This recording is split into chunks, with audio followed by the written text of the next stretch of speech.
Hello everyone. तो इस video में जानेंगे स्फेरिकल मिरर से रिलेटेड कुछ इंपॉर्टेंट टर्म्स। चलिए सबसे पहले जानते हैं सेंटर ऑफ कर्वेचर किसे कहते हैं। The centre of the imaginary sphere of which the mirror is a part is called as centre of curvature. देखिए ये मेरे पास कॉनकेव मिरर की डायग्राम है जो कि स्फेरिकल मिरर्स की ये एक टाइप है। तो हम जानते हैं जो स्फेरिकल मिरर्स होते हैं वो हमें किसी इमेजिनरी स्फीयर का पार्ट लगते हैं। तो अब जो इस इमेजिनरी स्फीयर का सेंटर होगा उस सेंटर को हम कहते हैं सेंटर ऑफ कर्वेचर। इसे हम सी से डिनोट करते हैं। ठीक है, अब जानते हैं पोल किसे कहते हैं। The centre of the spherical mirror is called its pole. देखिए जो स्फेरिकल मिरर का सेंटर होता है उसी को हम कहते हैं पोल और इसको पी से डिनोट करते हैं। ठीक है, तो अब देखते हैं रेडियस ऑफ कर्वेचर क्या होता है। It is the distance between center of curvature and pole of the mirror। देखिए जो सेंटर ऑफ कर्वेचर और पोल के बीच का डिस्टेंस होगा इसको हम कहेंगे रेडियस ऑफ कर्वेचर और इसे हम आर से डिनोट करते हैं। चलिए अब जानते हैं प्रिंसिपल एक्सिस किसे कहते हैं। It is a straight line passing through centre of curvature and pole of the mirror. देखिए सेंटर ऑफ कर्वेचर और पोल में से जो स्ट्रेट लाइन पास करती है उसको हम कहते हैं प्रिंसिपल एक्सिस।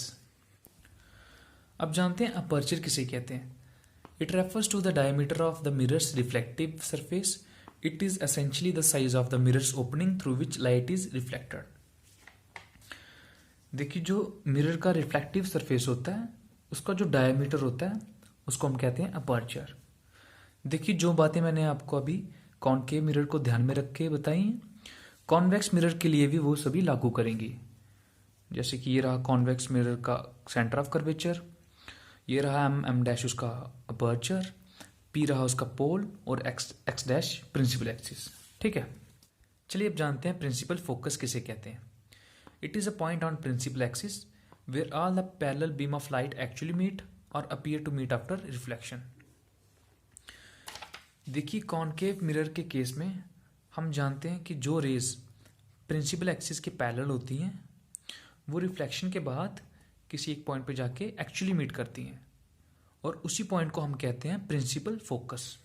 ठीक है, उसी तरह कॉन्वेक्स मिरर के केस में जो लाइट रेज प्रिंसिपल एक्सिस के पैरेलल होती हैं वो रिफ्लेक्शन के बाद हमें किसी उस मिरर के अंदर ही किसी पॉइंट पे मीट करती हुई लगती हैं।